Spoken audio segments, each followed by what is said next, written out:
तर अनुसूचित जातीचा असल्यानं तरुणाला शिक्षकाची नोकरी नाकारल्याचा आरोप होतोय।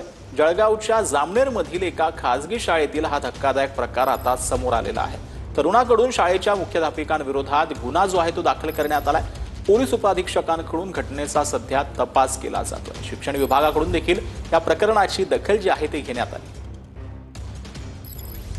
माझी मागणी अशी आहे की जो काही आपला कायदा आहे कायद्यानुसार सगळ्या प्रोसेस झाल्या पाहिजे, फेअर प्रोसेस झाल्या पाहिजे आणि योग्य ती कारवाई केली पाहिजे आणि त्या ॲक्टनुसार जे काही त्यांना शिक्षा वगैरे असेल ते व्हायला पाहिजे आणि त्याचं कम्पेन्सेशन मला मिळायला पाहिजे। कारण की आता मी अनएम्प्लॉईड होऊन गेलेलो आहे वर्षभरासाठी। याबाबत आता सखोल चौकशी करून पुढची कारवाई आम्ही डिसिजन घेऊ।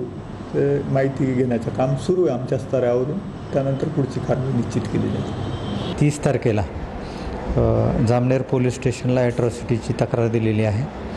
त्यांच्या तक्रारीवरून ॲट्रॉसिटी ॲक्टप्रमाणे गुन्हा दाखल झालेला आहे आणि त्याचा तपास मी सध्या करत आहे आणि बाकी साक्षीदारांचे स्टेटमेंट इतर तपास पूर्ण केल्यानंतर पुढचा जो काय अटकेबद्दलचं काय असेल ते आम्ही निर्णय घेऊ।